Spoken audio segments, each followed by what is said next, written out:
नमस्कार, स्वागत है आपका 18 स्वदेश पर। आप देख रहे हैं क्लोजिंग कॉल। आपके साथ में हूं अभिषेक सत्यव्रतम और मुंबई स्टूडियो से मेरे साथ हैं मेरे सहयोगी विकास कुमार। बाजार में आज शुरुआत तो कमजोर हुई और निफ्टी ने 25,400 के नीचे भी गोता लगाया, लेकिन वहां से क्या बेहतरीन रिकवरी आज बाजार में हमने देखी है और 25,600 के आसपास आप निफ्टी को कारोबार करते हुए देखेंगे। लोअर लेवल से लगभग 200 अंकों के आसपास की रिकवरी निफ्टी में आई है और अगर हम निफ्टी बैंक की बात करें तो लोअर लेवल से लगभग 900 अंकों के आसपास की रिकवरी सुधार हम देख रहे हैं। ब्रॉडर मार्केट की पिक्चर अच्छी है। एआई को लेकर हमने देखा कि चिंताएं बाजार में गहराई थी, लेकिन बाजार ने आईटी स्टॉक्स को बिल्कुल अलग करके आज बिल्कुल सधा हुआ रिएक्शन दिया है और बाकी सेगमेंट्स में वैल्यू बाइंग भी आज के सत्र में हम देख रहे हैं और पावर स्पेस में एनर्जी स्पेस में आज बढ़िया रौनक है। पावर ग्रिड है करीब 4.5% की अच्छी तेजी के साथ 300 रुपए के ऊपर आज है निफ्टी का ये टॉप गेनर। लेकिन इस शो में आगे हम खास क्या करने वाले हैं, एक झलक आपके सामने रख देते हैं, उसके बाद सिलसिलेवार ढंग से आगे हम बढ़ेंगे। आपको बढ़िया ट्रेडिंग कॉल्स बताएंगे, खबरें भी होंगी, लेकिन सबसे पहले एक बार शो का स्ट्रक्चर सामने आपके हम रख देते हैं। 2:05 पर फ्यूचर्स के ऑप्शंस के डेटा क्या सजेस्ट कर रहे हैं और उसके आधार पर आपकी रणनीति क्या होनी चाहिए ये जानेंगे। क्लोजिंग ट्रेड्स लेकर आएंगे 2:10 पर। ऑप्शंस के चैंपियन होगा 2:40 पर। 3 बजे मार्केट एट 3 यानी कि बाजार खुलने के बाद से लेकर अब तक का पूरा लेखा जोखा होगा।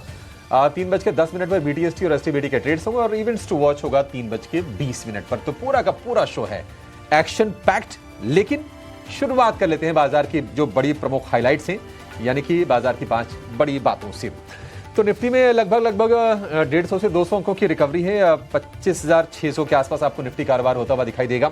निफ्टी बैंक की बात करें तो 550-600 अंक चढ़ के 60,700 के पार निकला है निफ्टी बैंक।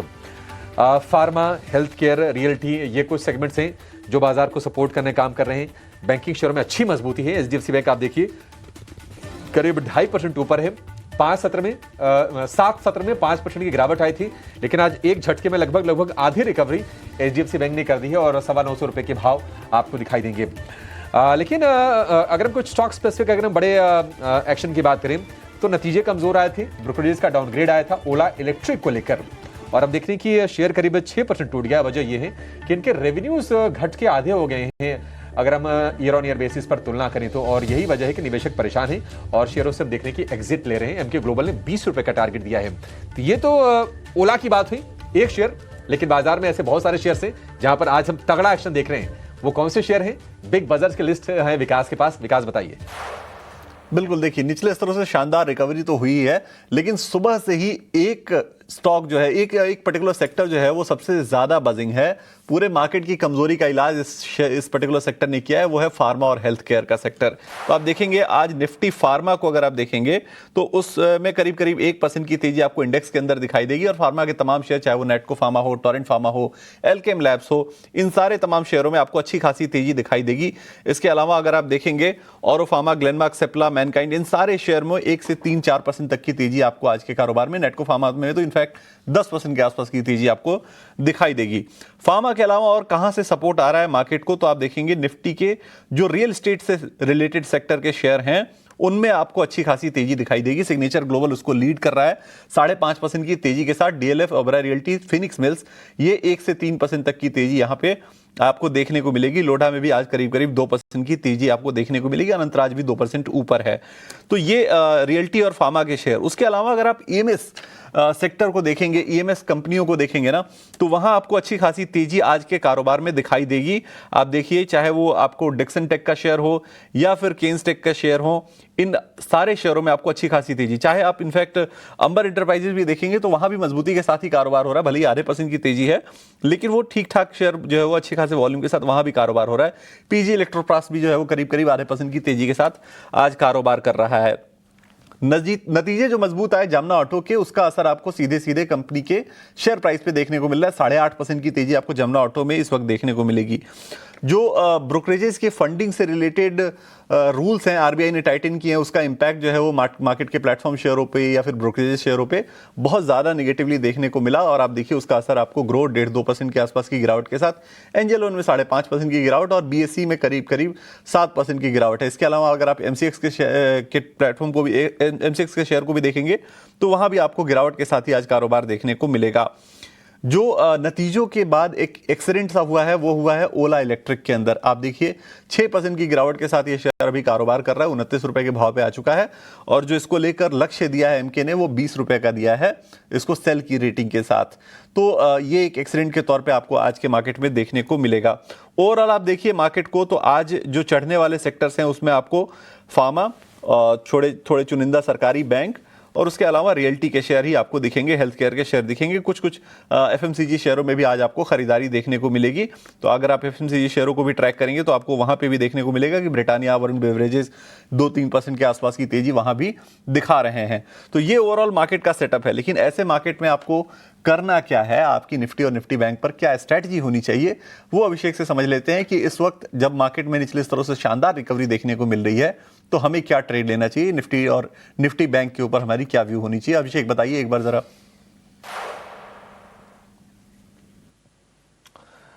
विकास देखिए, एआई को लेकर पैनिक था, हमने देखा था कि आईटी स्टॉक्स टूटे थे और आईटी स्टॉक्स ने पूरे बाजार का सेंटिमेंट को खराब करने का काम किया था लास्ट वीक। और बाजार ने आज बहुत ही मैच्योर रिएक्शन दिया है। वो इसलिए क्योंकि आप आज देखेंगे कि आईटी और ऑटो को छोड़ के पूरा का पूरा बाजार आपको आज मजबूत दिखाई देगा। और हमने कहा भी था कि बैंकिंग फाइनेंशियल जो खेमा है निश्चित तौर पर निफ्टी के मुकाबले मजबूत है और वहां की जो रिकवरी है उसने पूरे बाजार को आज हमने देखा कि गुलजार करने का काम किया है। आप निफ्टी बैंक देखिए, फिलहाल निफ्टी बैंक के 14 में से 13 शेयर तेजी के साथ कारोबार कर रहे हैं। कौन सा शेयर कमजोर है? वो है सिर्फ ICC bank.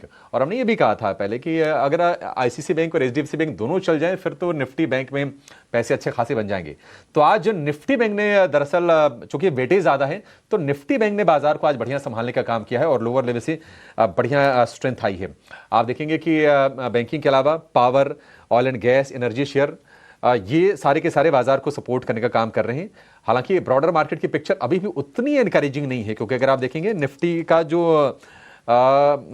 Mid cap index है 100 और स्मॉल कैप 100 इंडेक्स है, यहाँ पर 0.25% के आसपास की तेजी आपको नजर आएगी। तो ये आप साफ तौर पर वहां पर देखेंगे। तो रणनीति ये होनी चाहिए, मेरा मानना है कि आप बाजार में छोटे छोटे गेंस के लिए अब यहां से बाइंग बिल्कुल कर सकते हैं। मेरा मानना यह है कि निफ्टी के लिए जो स्ट्रेटजी होनी चाहिए वो 25,500 पर एक सपोर्ट नजर आ रहा है, प्योरली इंट्राडे बेसिस पर है ये। और यहां से जो रेजिस्टेंस है 25,600 से 25,700 की रेंज में है। तो थोड़ा बहुत अगर आपको नीचे मिलता है तो आप बिल्कुल बाइंग कीजिए। आप देखिए जो यहां से जो बड़े हर्डल नजर आ रहे हैं, 25,600 के स्ट्राइक पर करीब 3 लाख कॉन्ट्रैक्ट्स का ओपन इंटरेस्ट है। हो सकता है कि थोड़ा सा समय बिताए यहां पर इंडेक्स और उसके बाद आगे की चाल तय करे। ये अगर बाधा पार कर लेता है तो फिर 26,000 के लेवल्स हम फिर से निफ्टी में जरूर देखेंगे। निफ्टी बैंक की अगर हम बात करें तो निफ्टी बैंक की रिकवरी ज्यादा अच्छी आ रही है। पहले भी मजबूत था निफ्टी के मुकाबले और अभी भी मजबूत आप देखेंगे। एचडीएफसी बैंक ने तो आज शानदार स्ट्रेंथ देने का काम किया है, 2.5% ऊपर एचडीएफसी बैंक का शेयर दिखाई दे रहा है। 60,700 के लेवल के बारे में हमने चर्चा की थी कि 60,700 का लेवल आ जाए तो बाजार में आप फिर से खरीदारी कीजिए। आप देखिए 60,750 के ऊपर जाकर निफ्टी ये बैंक कारोबार कर रहा है। तो निफ्टी बैंक में देखिए पेन नहीं है विकास, वो जो दिक्कतें थी आईटी रिलेटेड ज्यादा थी और दोनों इंडेक्स में अभी भी चुनना है, क्योंकि आईटी हो सकता है कि आपके ना ग्रोथ को थोड़ा स्लो करे, आपको बार बार परेशान करे। लेकिन निफ्टी बैंक यहां से निश्चित तौर पर स्ट्रक्चर बेहतर है, तो बाय ऑन डिप करने के लिए बेहतर मोमेंटम यहां पर नजर आ सकता है।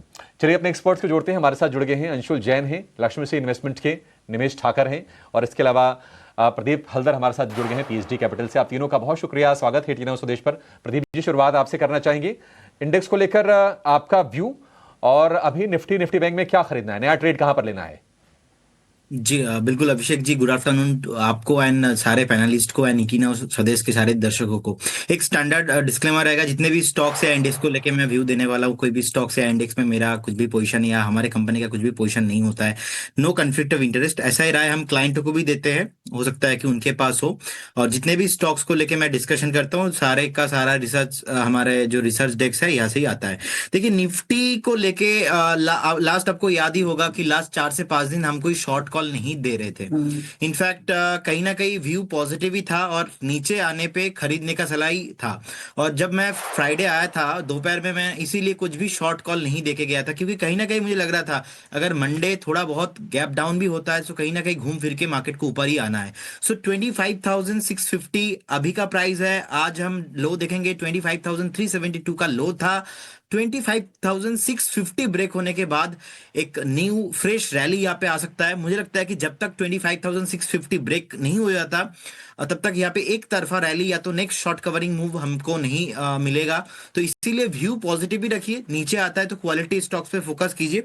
बैंक निफ्टी, जैसे कि आपने भी बताया, बैंक निफ्टी मुझे भी बहुत स्ट्रांग लग रहा है। कहीं ना कहीं निफ्टी में हमने देखा कि ओवरऑल एक आईटी स्टॉक्स की वजह से थोड़ा बहुत प्रेशर लास्ट 4 से 5 ट्रेडिंग सेशन में था। लेकिन बैंक निफ्टी जिस तरीके से 60,150 60,250 के रेंज पे एक बार रिविजिट होने के बाद का जो रैली चल रहा है, मुझे लगता है कि बहुत जल्दी 61,250 एंड सेकंड 61,500 जाने के लिए बैंक निफ्टी रेडी हो रहा है।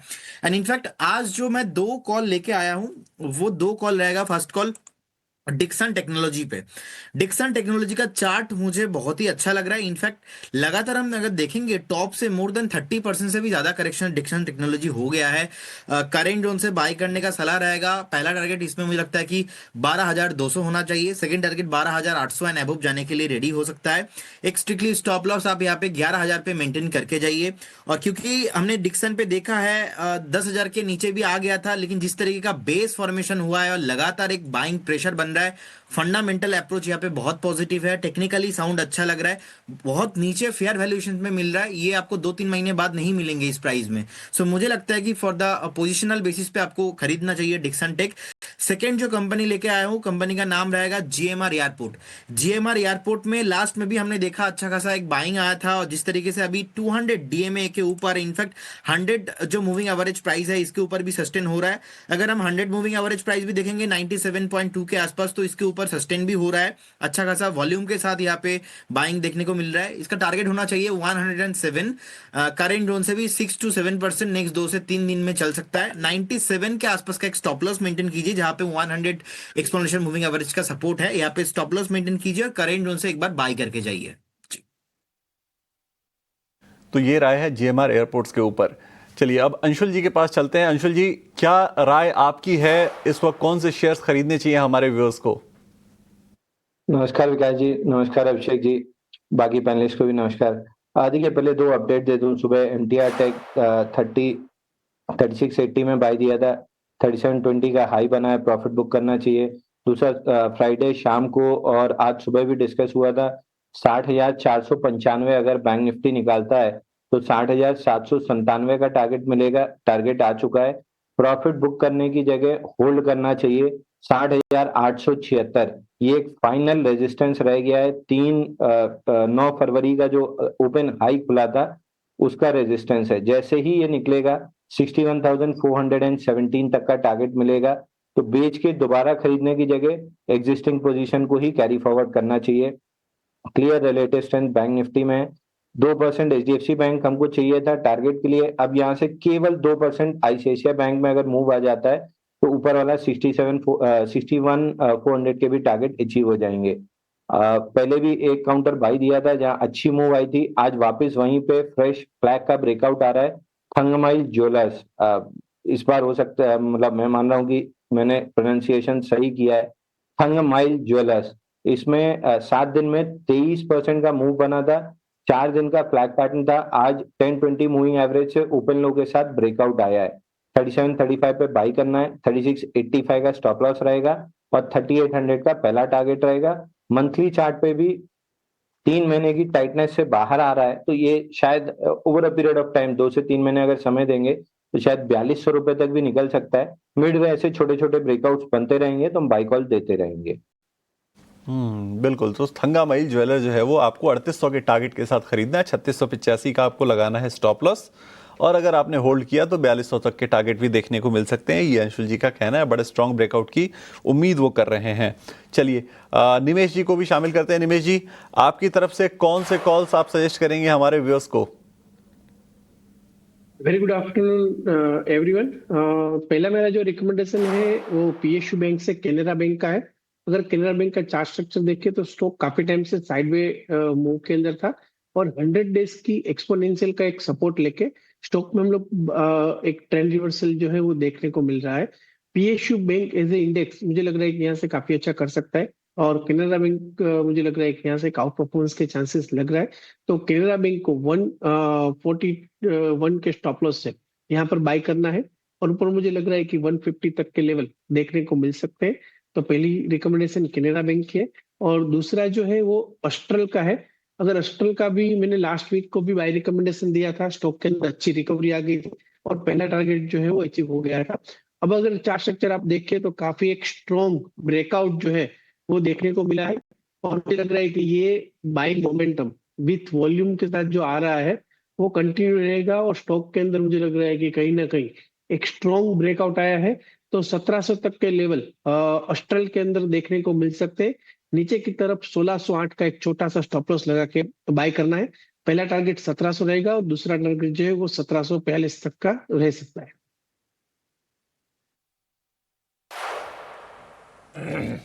ठीक है, एस्ट्रल को लेकर ये व्यू 1700 1745 तक के टारगेट और 1608 रुपए का आपको स्टॉप लॉस लगाना है। केनरा बैंक के लिए जो लक्ष्य है वो 150 रुपए का, और स्टॉप लॉस इसके लिए है 141 रुपए का।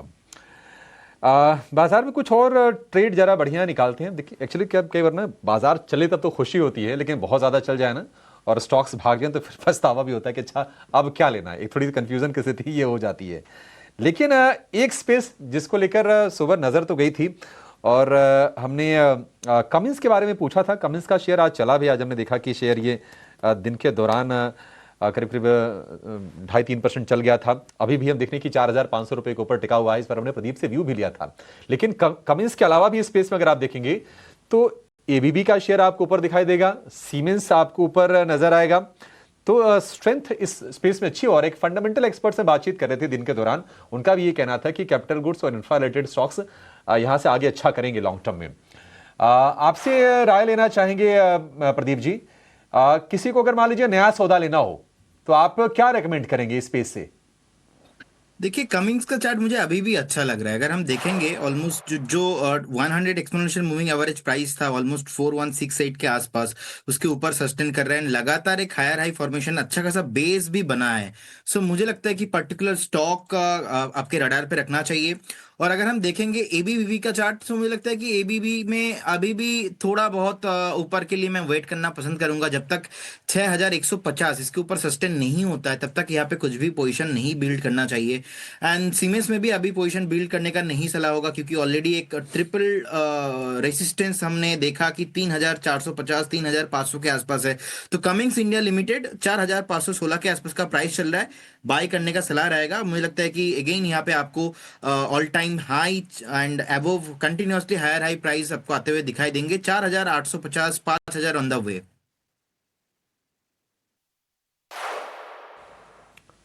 ठीक है, ये राय आपके लिए हो गई प्रदीप की तरफ से।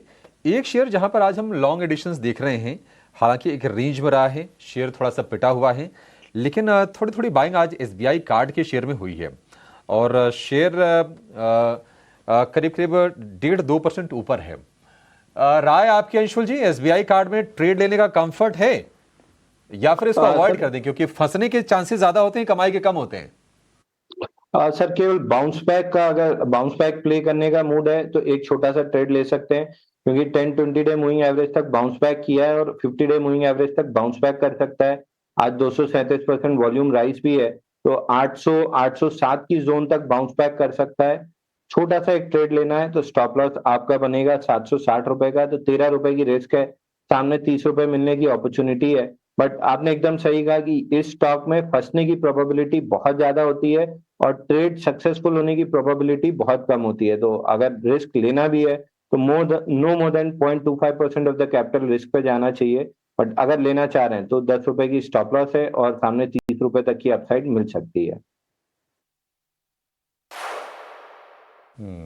ठीक है, 760 रुपए का इसमें स्टॉप लॉस है, 807 रुपए का टारगेट है। लेकिन बात बिल्कुल सही है, रिस्क, अच्छा रिस्क लेना ही क्यों? ऐसा तो है नहीं कि बाजार कोई ऐसे नरम है और हम स्टॉक खोजने में दिक्कत हो रही है। तो जहां पर कंफर्ट हो, जहां पर लगता है कि अच्छा थोड़ा रिस्क कम है, वैसे बाजार में हम ये कहें कि रिस्क होता नहीं है, ऐसा तो होता नहीं है, रिस्क तो हमेशा ही होता है। और एसबीआई कार्ड, अगर आप रिस्क लेने की अगर इच्छा रखते हैं तब ये ट्रेड आपके सामने है एसबीआई कार्ड का।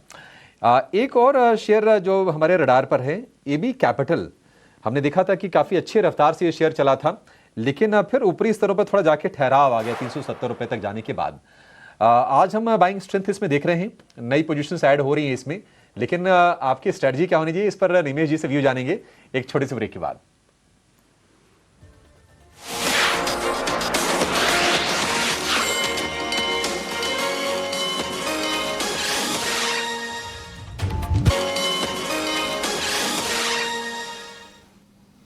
ब्रेक के बाद एक बार फिर से आपका स्वागत है क्लोजिंग कॉल में, और हमारे साथ तीन मेहमान लगातार बने हुए हैं। अंशुल जी हमारे साथ हैं, निमेश जी हमारे साथ हैं, प्रदीप हल्दर हमारे साथ हैं, और हम लगातार तमाम एक्शन वाले शेयरों पर बात कर रहे हैं। इस बीच एक स्टॉक जो है वो रडार पर आया है, इंजीनियर्स इंडिया लिमिटेड का। बड़े वॉल्यूम के साथ बड़ा एक्शन हो रहा है यहाँ पर। आप देखिए तो पिछले 3 महीने के अंदर 14%, इनफैक्ट एक हफ्ते के अंदर ये देखेंगे ना रिटर्न, तो ये ज़्यादा बड़ा आपको रिटर्न दिखेगा। करीब करीब 27% का रिटर्न आपको एक हफ्ते के अंदर दिख गया है, और 8% की तेजी तो अकेले आज की है। तो क्या हो रहा है, कहां तक जाएगा, जरा ये समझ लेते हैं। प्रदीप जी से पूछते हैं। प्रदीप जी जरा देखिए, इंजीनियर्स इंडिया लिमिटेड क्या बता रहे हैं चार्ट्स, कहां तक जाने वाला है ये? बहुत ही बढ़िया वॉल्यूम के साथ यहाँ पे एक बाइंग प्रेशर देखने को मिल रहा है, और मुझे लगता है कि बने रहना चाहिए। लास्ट ऐसा वॉल्यूम मैं देख पा रहा हूँ 2024 में आया था, उसके बाद कभी ऐसा वॉल्यूम देखा ही नहीं। तो जिस तरीके से बाइंग प्रेशर है, और नेक्स्ट रेसिस्टेंस ऑलमोस्ट 260 255, उससे पहले है ही नहीं। सो मुझे लगता है कि बिल्कुल आपको करेंट जोन से भी अगर आप बाई करना चाहते हो तो बिल्कुल बाई करके जाइए। 204 के आसपास का एक स्टॉप लॉस होगा, टारगेट रहेगा 255, 260 255 से पहले कुछ भी रेजिस्टेंस नहीं है। सो मुझे लगता है कि अगर किसी के पास है बिल्कुल आप बने रहिए, फ्रेश बाई भी यहाँ पे एप्लीकेबल है। बिल्कुल, तो 255 260 तक के टारगेट आपको एकदम क्लियर दिख रहे हैं। ये राय है प्रदीप जी की इंजीनियर्स इंडिया लिमिटेड के ऊपर। अच्छा, एक शेयर जो है ना आज गिरावट दिखा रहा है, और इनफैक्ट आज ही नहीं पिछले 3 महीने में ये शेयर जो है वो 38% करेक्ट हो चुका है। मैं बात कर रहा हूं Blue Jet Health Care Limited की। Blue Jet Health Care Limited आपकी स्क्रीन पर लेकर आते हैं। आज आप देखेंगे ना तो 10% की गिरावट आज में आई है, और टॉप लूजर्स की कैटेगरी में ये शेयर जाकर खड़ा हो गया है। और इतना ही नहीं, ये शेयर जो है वो 52 वीक लो टच कर रहा है। तो इस पर क्या राय बनती है, एक बार जरा चेक करते हैं निमेश जी से। निमेश जी जरा चेक कीजिए एक बार Blue Jet Health Care Limited को।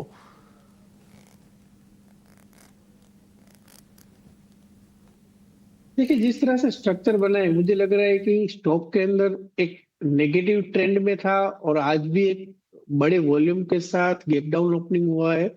नेगेटिव ट्रेंड कंटिन्यूस रहने के चांसेस ज्यादा है।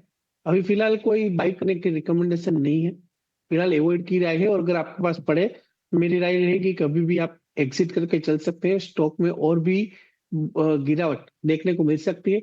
अगर आप लॉन्ग टर्म चार्ट स्ट्रक्चर देखें तो 2023 के आसपास 325 के आसपास स्टॉक सपोर्ट लेके एक अच्छी रिकवरी दी थी।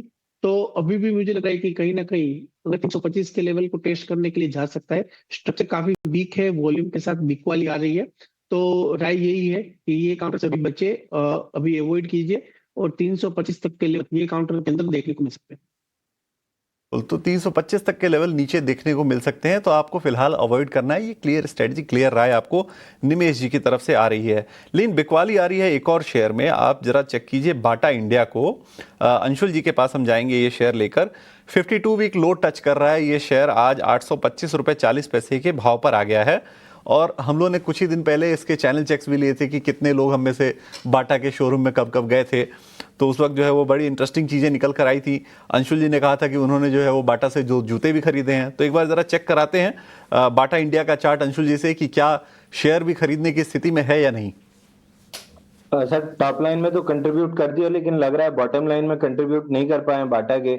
उस दिन रिजल्ट भी आया था, 50 day moving average completely reject हुआ है, और वापस से स्विंग लो टेस्ट हुआ है। 839 नहीं टूटना चाहिए था, लेकिन वॉल्यूम के साथ टूट रहा है। तो अगला मेजर सपोर्ट जो आता है राउंड फिगर 800 रुपए के आसपास ही आता है, क्योंकि लेफ्ट साइड में आप बहुत पीछे 2018 तक निकल जाएंगे तो भी आपको कोई मेजर एज सच सपोर्ट नहीं मिलेगा 781 के पहले। तो पहले राउंड फिगर 800 का सपोर्ट पकड़ेंगे। अगर 839 के नीचे क्लोज होता है तो क्लियर कट ब्रेकडाउन है। 801 रुपए का पहला टारगेट रहेगा, और 2017 या 2018 में जाएंगे, अक्टूबर 2018, तो आपको 781 रुपए का सपोर्ट मिलेगा। तो 801 ये पहला टारगेट पकड़िए, वो निकलता है तो फिर रिवाइज करेंगे।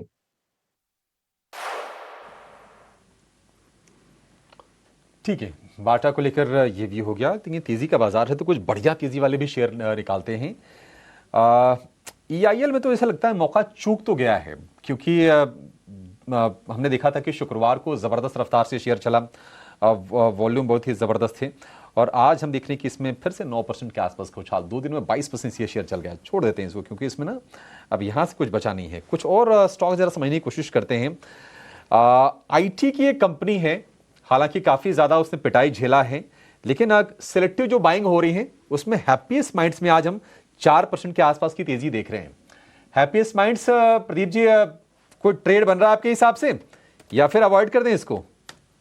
अभिषेक सर, मुझे लगता है कि अभी भी अवॉइड करना चाहिए। ओवरऑल देखेंगे तो एक डाउन ट्रेंड में ही है, एक डेड कैट बाउंस आया है, लेकिन ये सस्टेन करेगा भी नहीं आया। I am confuse. तो इसीलिए मुझे लगता है कि एक बार यहाँ पे पोजीशन बिल्ड नहीं करना चाहिए जब तक ये स्टॉक पर्टिकुलर 435 440 के ऊपर पे जाके क्लोजिंग नहीं हो पाएगा ना, तब तक यहाँ पे कुछ भी जो बाइंग आ रहा है ये सस्टेनेबल नहीं हो पाएगा। सो मुझे लगता है कि एक बार अभी अवॉइड करना चाहिए। और आईटी को लेके ओवरऑल मेरा व्यू अभी तो ऐसा है कि शॉर्ट नहीं करना, क्योंकि ओवरऑल बहुत अच्छा खासा सेलिंग हो चुका है। ओवरऑल अगर हम देखेंगे टीसीएस, इंफोसिस, विप्रो में बहुत अच्छा खासा शॉर्ट हुआ है, लेकिन पर्टिकुलर स्टॉक्स पे अभी बाई नहीं करेंगे। ठीक है, हैप्पीएस्ट माइंड को अवॉइड करेंगी।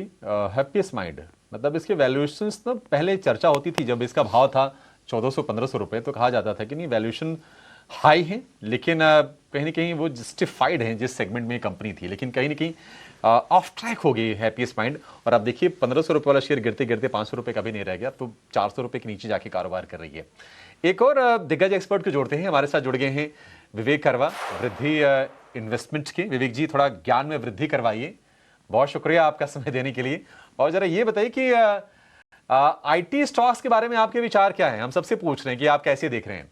एआई को लेकर इतना ज्यादा फियर है, ये फियर आपको लगता है कि जस्टिफाइड है, या फिर थोड़े से कंसोलिडेशन के बाद आईटी कंपनीज फिर से अपने आप को गियर अप करेंगी बड़ी तेजी के लिए? अभिषेक, पहले तो नमस्कार। काफी दिन बाद मिल रहा हूं मैं आप लोगों से। देखिए, आईटी में अभी क्या हो रहा है, एआई तो डेफिनेटली एक फियर है, लेकिन over a period of time most of the companies वापस मतलब उसी रूट पे चली जाएगी। और मुझे लगता नहीं है कि एआई का फियर सबसे बड़ा फियर है। अब तक क्या हो रहा था कि हम लोग थोड़ा सा वर्कफोर्स कट हो रहा था एआई के चक्कर में, खाली ये। अब ये है कि एआई आपका सब कुछ काम अकेला एआई कर देगा। जो इंडियन आईटी कंपनीज है, अभी भी वो लोग जो पिछले जमाने की बात कर रहा हूं मैं, वो जैसे वो लोग बिजनेस कर रहे थे अभी तक वहीं से है, और उनका थॉट प्रोसेस अभी तक बदला नहीं है। क्या चीज बोलना चाह रहा हूँ? बोलना ये चाह रहा हूँ कि पहले आईटी का सबसे बड़ा ये था कि हम लोग मैन पावर आर्बिट्राज यूज कर रहे थे। जो जो समझ लीजिए कि 1 लाख रुपया अगर महीना लगे अमेरिका में, तो हमको वो 20,000 रुपये महीने में इधर इंडिया में मिल रहा था। तो वो जो वर्क फोर्स का जो आर्बिट्राज था कॉस्टिंग वाइज, उसका हम लोग एडवांटेज ले रहे थे। अब इवॉल्व इतना हो गया है कि geographically actually things don't matter. आज भी हम लोग उसी में लगे हुए हैं कि आईटी कंपनीज फायदा उठा ले खाली वर्कफोर्स का, और बहुत हद तक उसमें जो गैप था वो कम हो गया है। तो जो R&D की कमी है आईटी सेक्टर में भी, वो अभी भी है। और ज्यादातर ये कंपनीज उभर के बाहर अभी तक आई नहीं है कि इनको नेक्स्ट जनरेशन में कैसे जाके उसके बिजनेस करना है। समय लगेगा। तो हो सकता है कि एक हम लोग बहुत लंबे कंसोलिडेशन की तरफ चले जाएं। और ज्यादातर आईटी कंपनीज क्या कर रही है आज के दिन, ज्यादातर बीएफएसआई सेगमेंट्स को केटर कर रही है। और कुछ मतलब नया कुछ R&D कोई भी कंपनी से की तरफ से नहीं हो रहा है। तो इसके लिए तो मैं क्या बोलूंगा कि हो सकता है कि बहुत लंबे कंसोलिडेशन में जाए, ये पॉसिबिलिटी है, क्योंकि ऑलरेडी स्टॉक पूरा का पूरा सेक्टर इतना अंडर परफॉर्म कर चुका है। तो इमीडिएटली उभर के बाहर आ जाए और आपको ईपीएस अच्छा खासा दिखने लग जाए, वो नहीं होने वाला है। तो ये एआई का चक्कर अगले 6 महीने और रहेगा लगता है मुझे। और एक बार ये लोग भी जैसे अभी लास्ट आई थिंक 3 एक महीने पहले टीसीएस ने बोला कि हम लोग 18 या 20,000 करोड़ एआई में इन्वेस्ट करेंगे। तो ऐसा करके अगर सारी कंपनीज नहीं आती है बाहर, तब तक आईटी में आपको काफी ऐसे कॉन्ट्रेरियन बेट भी बहुत डिफिकल्टी देखने को मिल सकता है। तो अवॉइड करिए, यही सलाह रहेगी। और कोई अगर लेता भी है तो ये मान के चलो कि आप अगले 1 साल तक इसमें रिटर्न्स नहीं देखोगे। और उसके बाद में कंपनीज अगर सच्ची में R&D में स्पेंड करती है तो मेरे हिसाब से रिकवरी आपको तब देखने को मिलेगी। तो फिलहाल ऐसे कॉन्ट्रेरी भी आप फेल हो सकते हो, ये मेरा बोलना है। नहीं, बात सही है आपकी विवेक जी, क्योंकि थोड़ा सा ना हो सकता है कि जेस्टेशन पीरियड लंबा हो।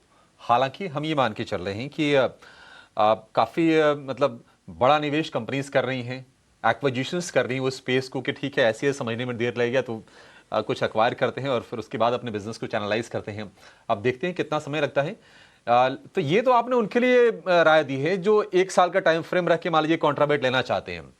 जिनके पास ऑलरेडी हैं आईटी स्टॉक्स, अब वो क्या करें? मतलब उनकी संख्या बहुत ज्यादा है रिटेल इन्वेस्टर्स की, उनके बारे में आप राय दीजिए। लेकिन एक अपडेट जरा बाजार को लेकर दे दें कि मार्केट जो है डे हाई पर इस वक्त है, 25,600 को पार करके अब निफ्टी की जो तेजी हो गई है लगभग 170 अंकों की हो गई है। और निफ्टी बैंक की बात करें तो 650 अंकों की तेजी है, 60,800 के ऊपर निफ्टी बैंक कारोबार कर रहा है। तो ये अपडेट अच्छी तेजी बाजार में हो रही है आईटी और ऑटो को छोड़ के। तो विवेक जी, जिनके पास हैं आईटी स्टॉक्स उनको आप कैसे गाइड करेंगे? क्या वो निवेशित रहें, साल भर, 1.5 साल, 2 साल और दें, या फिर वो टाइम अपना क्यों गंवाएं, कहीं और शिफ्ट कर लें? शिफ्ट करें तो कहां करें, आप जरा गाइड कर दीजिए। तो डेफिनेटली अभिषेक, दो तरीके हैं देखने के। देखिए, एक तो है कि यहाँ से डाउन साइड कितना हो सकता है। मुझे लगता है कि हाँ, थोड़ा बहुत डाउन साइड हो सकता है, लेकिन हम लोग बॉटम एंड में हैं। अब बॉटम से हम 5% ऊपर है, 10% ऊपर है, 20% ऊपर है, ये नहीं मालूम, लेकिन हाँ है बॉटम एंड में। तो ये एक तरीका है। लेकिन जैसे मैंने कहा, हो सकता है कि आपको साल भर भी लग जाए, उससे भी ज्यादा भी लग जाए, कि यहाँ पे आपको थोड़ा बहुत रिकवरी देखने को मिले और ये एआई का फियर वगैरह पूरा सेटल होने में टाइम लग सकता है। तो दूसरा तरीका ये है कि यस, अपॉर्चुनिटी कॉस्ट जो पक्का हो सकती है, जबरदस्त अपॉर्चुनिटी कॉस्ट आपको देखने को मिल सकता है। यहाँ पे अगर आप निकल भी जाते हो 10-20% नुकसान में, और मेरा आज के दिन पसंदीदा सेक्टर आज भी रहेगा BFSI, banking and financial services जो सेक्टर है। वहां पे मुझे लगता है कि अगले एक आध साल में आपको करीब कम से कम मतलब 15-1% रिटर्न अभी भी मिल सकता है। तो एज एडवाइजर तो मैं यही सलाह दूंगा कि यहाँ से निकलो अभी फिलहाल, और निवेश करो सेक्टर्स में जहां पे आपको दिखता है कि ग्रोथ आने की पूरी संभावना है। तो आईटी, बीएफएसआई अच्छा रहेगा अगर आप स्विच कर सकते हो।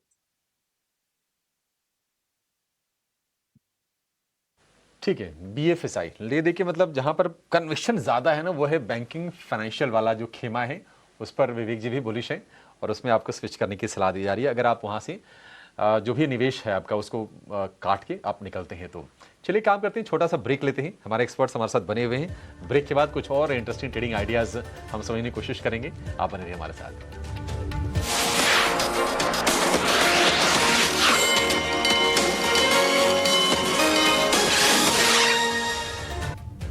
ब्रेक के बाद आपका एक बार फिर से स्वागत है क्लोजिंग कॉल में, और हम तमाम एक्शन वाले शेयरों पर लगातार चर्चा कर रहे हैं। फार्मा शेयर्स आज लगातार शानदार तेजी दिखा रहे हैं, लेकिन फार्मा से ही जुड़ा हुआ एक और शेयर है जो बेसिकली यूएस फोकस बिजनेस से रिलेटेड है। सेजिलिटी इंडिया की मैं बात कर रहा हूं, SAGILIT वाली सेजिलिटी है ये। और इसमें बेसिकली कंपनी का बिजनेस ये है कि कंपनी यूएस फोकस्ड है, पहली चीज तो, और दूसरा वो इंश्योरेंस क्लेम से रिलेटेड टेक्निकल सर्विसेज भी देती है, मेडिकल हेल्थ केयर सर्विसेज जो है वो देती है, क्लेम से रिलेटेड मोस्टली टेक्निकल सर्विसेज देती है। अब क्या है कि कंपनी के शेयर में आज 2.5% की गिरावट देखने को मिल रही है, और अगर आप देखेंगे तो पिछले 3 महीने में भी, या इनफैक्ट अगर आप 1 महीने में भी देखेंगे तो 8-9% की गिरावट है। शेयर चला नहीं है बहुत ज़्यादा। अब चूंकि यूएस की परेशानियां भी बहुत ज़्यादा रही नहीं है, हमारा ट्रेड डील भी हमारी हो चुकी है, तो ये एक ओवरहैंग भी इस कंपनी के ऊपर से निकल गया है। अब क्या करना चाहिए? टेक्निकल चार्ट पे कितने मजबूत ये दिख रहा है शेयर, ज़रा एक बार ये चेक कराते हैं हम निमेश जी से। निमेश जी, ज़रा एक बार चेक कीजिए सेजिलिटी के ऊपर क्या राय बनती है आपकी? देखिए, मुझे लग रहा है कि स्टॉक के अंदर जो मूवमेंट आई है, कहीं ना कहीं जो स्ट्रक्चर बना है वो एक 200 दिन की एक्सपोनेंशियल मूविंग एवरेज का एक ब्रेकआउट आया है और स्ट्रक्चर थोड़ा वीक बना है। काफी टाइम से साइडवे रेंज के अंदर स्टॉक ट्रेड कर रहा था और 200 दिन की एवरेज का सपोर्ट ले रहा था, बट जिस तरह से पिछले 2-3 दिनों में बिकवाली देखने को मिली है, मुझे लग रहा है कि कहीं ना कहीं स्टॉक में और भी गिरावट आ सकती है। तो सेटअप थोड़ा वीक है, स्ट्रक्चर ब्रेकआउट हुआ है और सॉरी ब्रेकडाउन हुआ है, और मुझे लग रहा है कि यहाँ से आने वाले दिनों में सेजिलिटी इंडिया के अंदर और भी गिरावट आ सकती है। नीचे की तरफ जो सपोर्ट एरिया बन रहा है वो 40-50 के लेवल के आसपास का बन रहा है, तो यहाँ से मुझे लग रहा है कि और 40-50 तक की बिकवाली सेजिलिटी के अंदर देखने को मिल सकती है। तो यहाँ से बिकवाली और आपको देखने को मिल सकती है। तो फिलहाल जो है वो आप इससे दूर रहिए, ये सलाह एक तरह से आपके लिए बनती है।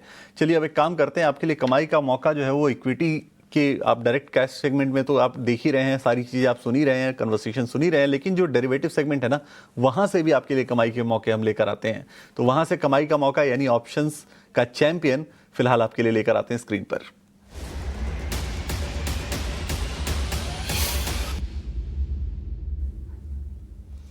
और ऑप्शंस के चैंपियन लेकर आज हमारे साथ जुड़े हैं ओशो कृष्णन। ओशो, गुड आफ्टरनून, बहुत स्वागत है 18 हाउस स्वदेश पर। क्या स्ट्रेटजी सजेस्ट करेंगे आप ऑप्शंस के चैंपियन के तौर पे हमारे व्यूअर्स को? Very good afternoon. आज जो काउंटर ऑप्शंस पे काफी स्ट्रांग लग रहा है वो है लुपिन का। लुपिन में अगर हम टेक्निकली भी देखें तो काफी स्ट्रांग सस्टेनेंस दिखा रहा है 2200 के ऊपर, एंड पुट राइटर्स का भी काफी स्ट्रांग सपोर्ट है काउंटर में। तो मुझे लगता है आज या कल में एक स्ट्रांग ब्रेकआउट, कंसोलिडेशन ब्रेकआउट देखने को मिल सकता है। सो 2240 के कॉल ऑप्शन को खरीदने की राय है। 28 से 30 रुपए के बीच में खरीदने की राय बनेगी। 18 रुपीज का स्टॉप लॉस लगाना है एंड 52 रुपीज तक के टारगेट हमें देखने को मिल सकते हैं। जो मैक्सिमम रिस्क है ये पूरे ट्रेड सेटअप का वो नियर अबाउट 4600 का रहेगा, और मैक्सिमम प्रॉफिट टारगेट अचीव होने पर 9700 के देखने को मिल सकते हैं। बिल्कुल, बहुत शुक्रिया ओशो ये स्ट्रेटजी सजेस्ट करने के लिए, हमारे व्यूअर्स को और जुड़ने के लिए। व्यूअर्स की जानकारी के लिए, व्यूअर्स को एक बार नोट करने के लिए ये मैं एक बार दोबारा आपको रिपीट करके बता देता हूं कि ल्यूपिन की 2240 की कॉल आपको खरीदनी है 28 से 30 रुपए के बीच में। टारगेट आपको 52 का रखना है, स्टॉप लॉस आपको 18 पे मेंटेन करना है। ये लेवल्स आप ध्यान रखें, और ध्यान एक और चीज़ रखें, जो स्टैंडर्ड डिस्क्लेमर है कि 10 में से 9 लोगों को एफएनओ ट्रेडिंग में नुकसान होता है, 1 लाख रुपए तक का नुकसान हो सकता है, और नुकसान होने पर भी आपको ट्रांजेक्शन चार्ज के रूप में पैसे देने पड़ते हैं, और फायदा होने पर भी देना पड़ता है। तो इन चीज़ों का ध्यान रखें और उसके बाद ही आप अपने ट्रेड को लें। चलिए अब हमारे मेहमानों का जो पैनल है ना उसे थोड़ा और बड़ा करते हैं। हमारे साथ एक और खास मेहमान जुड़ गए हैं, हमारे साथ कोटक सिक्योरिटी से श्रीकांत चौहान जुड़ गए हैं। श्रीकांत जी, गुड आफ्टरनून, बहुत स्वागत है आपका 18 हाउस स्वदेश पर, और बहुत शुक्रिया आपने समय दिया। पहले शुरुआत आपकी स्ट्रेटजी से ही करेंगे कि आपने क्या सेलेक्ट किया है हमारे व्यूअर्स के लिए, कौन से ट्रेड सेलेक्ट किए हैं आपने? या गुड आफ्टरनून एवरीवन। तो बिल्कुल देखिए, वैसे अभी मार्केट की जो रिकवरी है वो काफ़ी, मैं कहूँगा कि कॉन्फिडेंट रिकवरी है। मार्केट ने 25,500 और 600 दोनों लेवल्स को क्रॉस किया है, वो एक बड़ी बात है, और फ्राइडे के हाई को भी क्रॉस किया है। तो पॉसिबिलिटी है कि हम यहाँ से एक बार 25,800 तक जा सकते हैं। तो ये फॉर्मेशन अभी बन रहा है। करंट लेवल्स पे थोड़ा रेजिस्टेंस रहेगा क्योंकि ये फ्राइडे के हाईएस्ट लेवल्स थे, लेकिन ओवरऑल अगर देखा जाए तो मुझे लगता है कि स्टॉक स्पेसिफिक हमें बिल्कुल इस मार्केट में और भी कमाई के मौके मिलेंगे। और अगर कोई स्पेसिफिक अगर स्टॉक देखना है तो मुझे लग रहा है कि जिंदल स्टील एंड पावर, ये स्टॉक हमें अच्छा लग रहा है। करंटली अभी ये स्टॉक ट्रेड कर रहा है 1210 के करीब। हमें लगता है कि ये स्टॉक कम से कम 1250 तक के लेवल्स दिखा सकता है। 1190 का स्टॉप लॉस रखना बहुत जरूरी है। और साथ ही साथ मुझे लगता है कि आज प्राइवेट बैंक्स में थोड़ी सी रिकवरी हमें देखने मिल रही है, और प्राइवेट बैंक में अगर रिकवरी आ रही है तो यहाँ पे हमें लगता है कि करंट लेवल से एक्सिस बैंक, ये हमें लगता है कि और भी तेजी कर सकता है। ऑलरेडी स्टॉक 2% ऊपर है, लेकिन इसके फॉर्मेशन इंडिकेट कर रहे हैं कि ये स्टॉक कम से कम 1390 से लेकर 1400 के लेवल्स दिखा सकता है। तो 1340 रुपए के स्टॉप लॉस के साथ एक्सिस बैंक को खरीदे 1400 के टारगेट्स के लिए। तो एक्सिस बैंक और जिंदल स्टील, ये दो आपको, Jindal steel and power limited, 2 share आपको खरीदने। एक्सिस बैंक के लिए आपको टारगेट रखना है 1390 1400 रुपए का, और स्टॉप लॉस आपको मेंटेन करना है 1340 रुपए पे। ये 2 स्ट्रेटजी श्रीकांत जी की तरफ से आई है। चलिए एक छोटे से ब्रेक के लिए हमें यहाँ रुकना होगा। ब्रेक से जब हम लौटेंगे तो तमाम एक्शन वाले शेयर्स रडार पर हैं, उन पर बात करेंगे और खोजेंगे कि कहाँ आपके लिए कमाई के मौके बन सकते हैं। फिलहाल एक छोटा सा ब्रेक।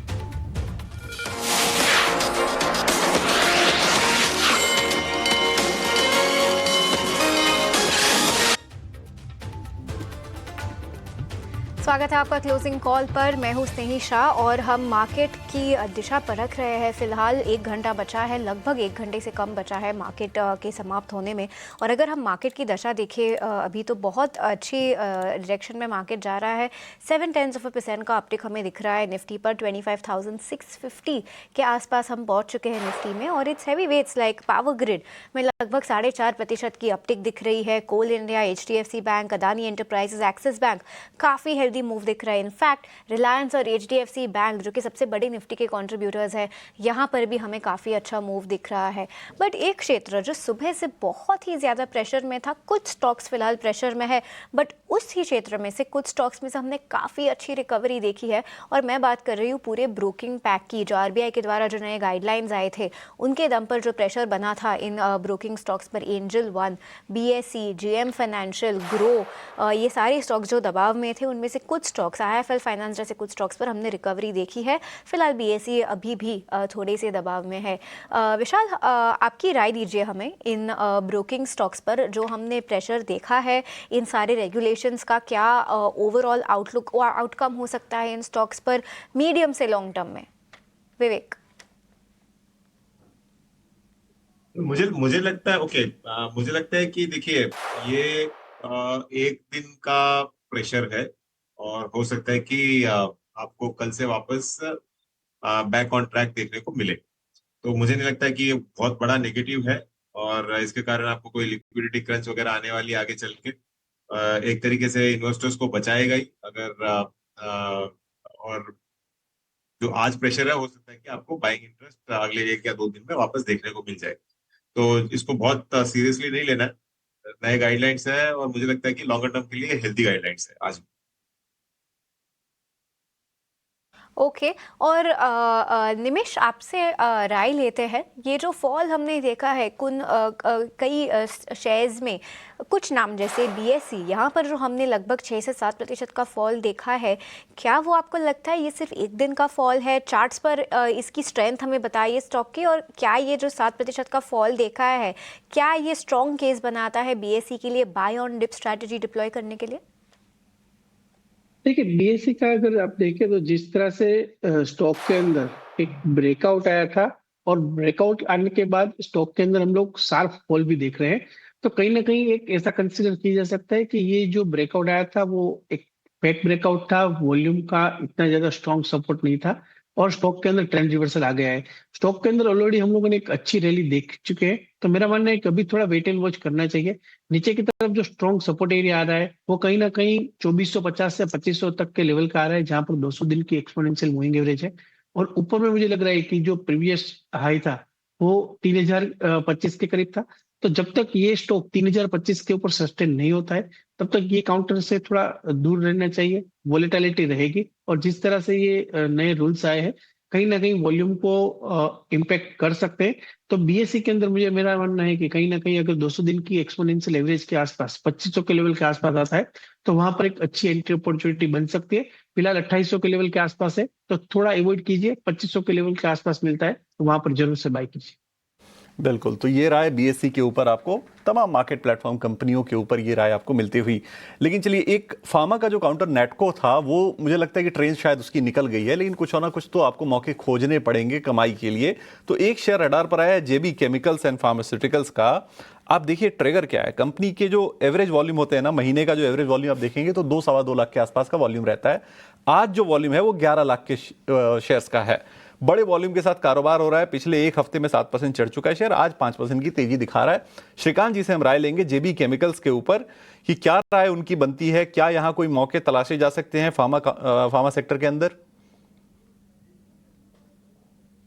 बिल्कुल। तो देखिए, वैसे अगर इस पर्टिकुलर स्टॉक को देखें तो जो इसमें तेजी बनी है वो यकीनन मैं कहूंगा कि काफी यानी कि स्ट्रॉन्ग या हाई कन्विक्शन वाली तेजी बनी है। और जब भी ऐसे पैटर्न्स बनते हैं तो मैं मोस्टली इनमें पोजिशनल ट्रेड लेता हूँ और फिर इसे और राइड करने की कोशिश करते हैं। करंट लेवल से तो मुझे यही लग रहा है कि एक फ्रेश ब्रेकआउट हुआ है 1925 में, और अगर यहाँ से जो नेक्स्ट तेजी बनेगी वो बन सकती है अप टू 2050 से लेकर बेस्ट केस में 2250 के लेवल्स। तो वेरी शॉर्ट टर्म में 2050 के लेवल्स नजर आते हैं करंट लेवल से, यानी कि 1970 1975 पे अगर मैं खरीदता हूँ तो मेरा जो स्टॉप लॉस रहेगा वो रहेगा तकरीबन 1920 रुपए का। और अगर मुझे पोजिशनल ट्रेड लेना है, यानी कि 2250 के लिए अगर लेना है, खरीदना है इसे, तो 1850 रुपए का स्टॉप लॉस रखना जरूरी है।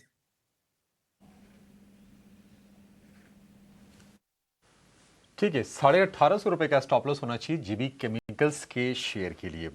ठीक है, निफ्टी इस वक्त 180 अंकों पर डे हाई के आसपास 25,650 के लेवल को निफ्टी ने फिर से क्रॉस कर लिया है। निफ्टी बैंक की बात करें तो 700 अंकों की तेजी है और 60,880 के आसपास के लेवल आप देखेंगे, यानी कि दिन के निचले स्तर से 1000 अंकों की रैली हमने निफ्टी बैंक में देख ली है। तो स्ट्रेंथ आपको क्लियरली नजर आएगी।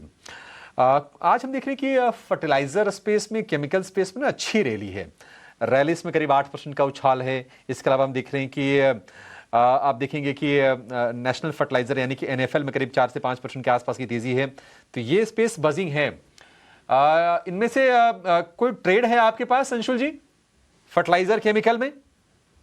सर फर्टिलाइजर में तो कोई ट्रेड नहीं है, लेकिन केमिकल में जेबी केमिकल इकलौता स्टॉक है जहां 25 दिन का ब्रेकआउट है। तो श्रीकांत जी के साथ जाना चाहूंगा, जेबी केमिकल्स ही वो स्टॉक है जहां पे यहाँ से और आपको 8 से 10% की अपसाइड मिल सकती है। 500% वॉल्यूम राइज है, तो कहीं ना कहीं इंस्टीट्यूशन का भी इंटरेस्ट दिख ही रहा है। तो जेबी केमिकल ही स्टॉक है जो आपकी नजर में होना चाहिए। 10% की और यहाँ से अपसाइड आराम से मिल सकती है। ठीक है, जेबी केमिकल में 10% की अपसाइड और हो सकती है। देखिए, शेयर कम मिले लेकिन कन्विक्शन अगर ज्यादा हो ना तो आपके लिए बेहतर स्थिति होती है। और जेबी केमिकल को लेकर हमारे कई एक्सपर्ट्स बुलिश होते नजर आ रहे हैं। बीएचईएल में भी आज हम देख रहे हैं कि स्ट्रेंथ है और शेयर ये डे हाई के आसपास ही है, लगभग 2% के आसपास की तेजी। गिरते गिरते 250 रुपए के आसपास आ गया था, फिर से वहां से हमने देखा कि बाइंग इंटरेस्ट आया है बीएचईएल में। बीएचईएल में क्या करना चाहिए विवेक जी, आप जरा राय दीजिए, क्योंकि बहुत पेशेंस टेस्ट करता है शेयर। ये ऑर्डर बुक अच्छी है, थोड़ा एग्जीक्यूशन को लेकर चैलेंज होते हैं, आपकी राय क्या होगी? देखिए, मुझे लगता है कि जो कैपिटल गुड्स स्पेस है ओवरऑल, और पावर है और पावर यूटिलिटीज है, ये तीनों सेक्टर लॉन्गर टर्म में तो अच्छे करेंगे। और पर्टिकुलरली आप अगर कैपिटल गुड्स की बात करो, इंक्लूडिंग बीएचईएल है या फिर कमिंस है, सीमेंस है, इन सबका वैल्यूएशन आज के दिन भी इतना कोई कंफर्टिंग लेवल पे नहीं है जो एक्चुअली होना चाहिए। तो मुझे लगता है कि पहले दौर में, क्योंकि बीएचईएल ऑल्सो हैज पावर, इसके लिए पावर और पावर यूटिलिटीज आपको अच्छे करते हुए दिखेंगे और उनके कारण, उस सेक्टर के कारण इन स्टॉक्स को भी सपोर्ट मिलते हुए रहेगा। लेकिन पर्टिकुलरली आप अगर बीएचईएल की बात करो, जैसे आपने कहा कि पेशेंस टेस्ट करता है, ये पेशेंस आगे भी टेस्ट करेगा। और वापस जो हमने प्रोग्राम की शुरुआत में बात की थी कि अपॉर्चुनिटी कॉस्ट कई बार बहुत ज्यादा हो सकता है। जब जिस दिन ये स्टॉक दौड़ेगा उस दिन बहुत अच्छा करेगा, लेकिन फिलहाल तब तक अंशु जी बटर बोल पाएंगे, जब तक ये अच्छा खासा ब्रेकआउट चार्ट्स पे नहीं दिखाता तब तक आप इसको अवॉइड करिए। तो ट्रेडिंग बेट के लिए ठीक है, इन्वेस्टमेंट के लिए एब्सोल्यूट लॉन्ग टर्म में यस अच्छा करेगा, लेकिन कब करेगा ये नहीं मालूम है। तो इसके लिए अपॉर्चुनिटी कॉस्ट नहीं मिस करे तो आप दूसरे स्टॉक्स में रहो। और पावर, मुझे तो पावर बहुत अच्छा लग रहा है, तो सेक्टर के लिए मैं ओके हूँ, लेकिन बीएचईएल के लिए ओके नहीं हूँ।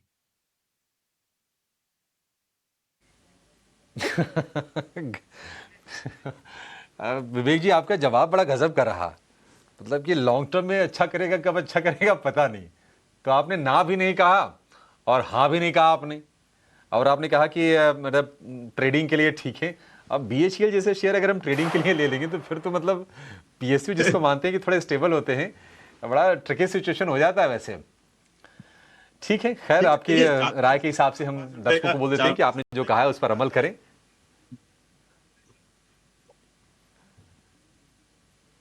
हाँ हाँ हाँ, नहीं, ठीक है। पता है विवेक जी, मैं आपके राय से ना पूरी तरह इत्तेफाक रखता हूं। देखिए, मैं भी ना उस कैटेगरी में बिल्कुल थोड़ा कम विश्वास करता हूं जो ये कहते हैं ना कि अच्छा 10 साल के लिए लेके भूल जाइए। मैं कभी नहीं कहता हूं कि अच्छा 10 साल के लिए, क्योंकि अब मार्केट शायद वैसा रह नहीं गया है।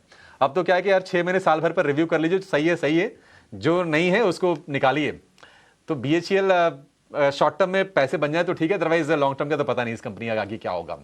लेकिन चलिए एक और एक्सपर्ट को जोड़ते हैं। हमारे साथ जुड़ गए हैं नीलेश जैन, सेंट्रम ब्रोकिंग से। नीलेश भाई, बहुत शुक्रिया आपका समय देने के लिए। स्वागत है आपका 18 आवर स्वदेश पर। नीलेश जी, आपके स्टॉक से शुरू कर लेते हैं। बताइए आप क्या खरीदने की सलाह दे रहे हैं? Very good afternoon Abhishek ji. बिल्कुल, देखिए यहाँ पर खरीदारी पर फोकस है। तो सबसे पहले जो स्टॉक रडार पर है वो है पीएसयू बैंकिंग स्पेस में से इंडियन बैंक। पिछले 4 दिनों की गिरावट के बाद आज यहाँ पर एक बुलिश एंगल्फिंग कैंडलस्टिक फॉर्म बंद होता हुआ नजर आ रहा है। तो एक रिवर्सल कैंडल है, एक फॉलोअप मूव हम एक्सपेक्ट करके चल रहे हैं। ऊपरी स्तर पर 900 और 915 रुपए तक की अपसाइड यहाँ पर देखने को मिल सकती है। करंट लेवल पर लॉन्ग करके चलने की सलाह होगी इंडियन बैंक को। और स्टॉप लॉस रखना होगा 870 का, 870 का स्टॉप लॉस होगा, 900, 915 और 925 तक की भी अपसाइड यहाँ पर देखने को मिल सकती है। इसके अलावा जो दूसरा स्टॉक रडार पर आया है वो है एस्ट्रल पाइप। देखिए, पाइप से जुड़ी हुई कंपनियों में इनफैक्ट एस्ट्रल पाइप एकमात्र एक स्ट्रॉन्ग कैंडिडेट है जहां पर लगातार हम स्ट्रेंथ देख रहे हैं। काफी अच्छा ब्रेकआउट हमने यहाँ पर देखा था पिछले सप्ताह, आज एक फॉलोअप हमें देखने को मिल रहा है। तो ऊपरी स्तरों पर 1660 से लेके 1700 रुपए तक की अपसाइड यहाँ पर देखने को मिल सकती है। 1595 रुपए का स्टॉप लॉस रखना होगा एंड एस्ट्रल को करंट लेवल पर लॉन्ग करने की सलाह होगी। ठीक है, करंट लेवल पर लॉन्ग करने की सलाह है। एस्ट्रल प्रदीप हल्दर के भी लिस्ट में था। और दूसरा शेयर इंडियन बैंक, बढ़िया स्ट्रेंथ है, अच्छा आंकड़े बैंक ने लगातार रिपोर्ट किए हैं अगर हम रीसेंट कुछ क्वार्टर्स की बात करें तो। और एक और अच्छी चीज़ ये है कि ये भी one of the cheapest stock है बैंकिंग स्पेस में। और आज हम देख रहे हैं कि डे हाई के आसपास आपको कारोबार करता हुआ दिखाई देगा, करीब 1.5% के आसपास के बढ़िया मूव्स हैं इंडियन बैंक में। 915 के टारगेट इसके लिए होंगे और एस्ट्रल के लिए टारगेट होंगे 1700 रुपए के। एक काम करते हैं, छोटा सा ब्रेक ले लेते हैं। ब्रेक के बाद आधे घंटे का सत्र बचा रहेगा, अपने एक्सपर्ट से कुछ और ट्रेडिंग आइडियाज समझेंगे और BTST STBT के ट्रेड्स भी आपके लिए हम लेकर आएंगे, आप कहीं जाएगा नहीं।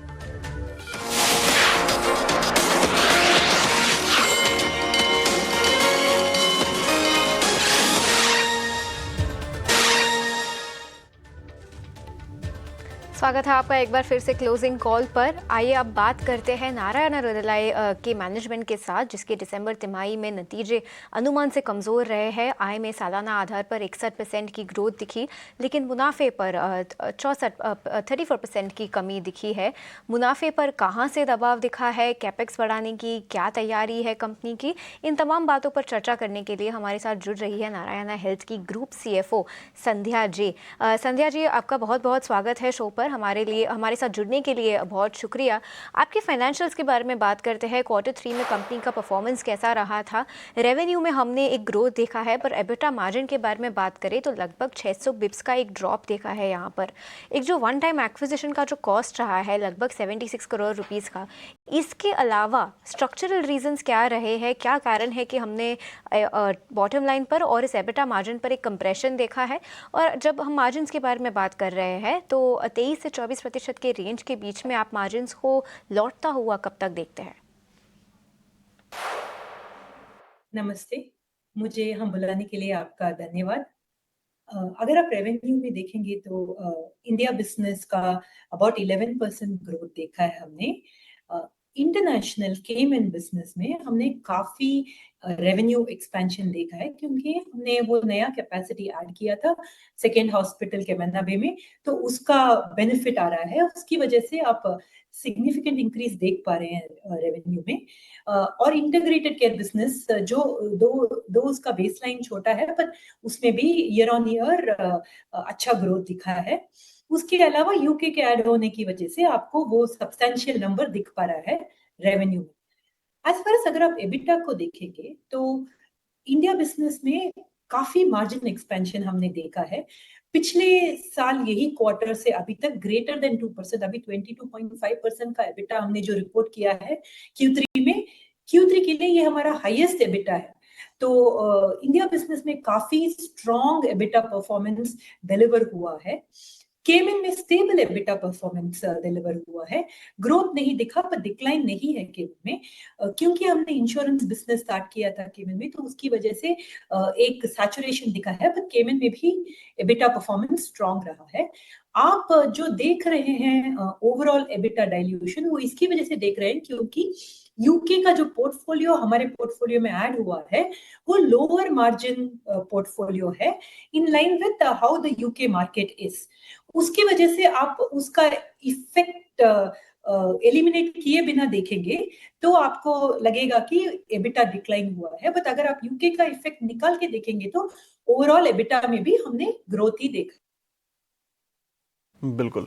संध्या जी, जो यूके में आपने एक्विजिशन किया, जो अधिग्रहण आपने किया, उसने अकेले 490 करोड़ के आसपास का कंट्रीब्यूशन आपके रेवेन्यू में किया है इस क्वार्टर में अगर आप देखें तो। मैं ये समझना चाहता हूं कि आपका standalone EBITDA margin UK business के लिए क्या है, और ओवरऑल ग्रुप का जब हम एबिटा मार्जिन देखते हैं तो उसमें यूके बिजनेस जो है वो मार्जिन को और बढ़ा रहा है या फिर वो डाइल्यूट कर रहा है, घटा रहा है? 8 to 9% मार्जिन प्रोफाइल में ग्रुप में ऐड होगा, जैसे अभी हम देख रहे हैं। हमको ये बिजनेस अच्छी तरह अंडरस्टैंड करना है और उसका मार्जिन प्रोफाइल देखना है।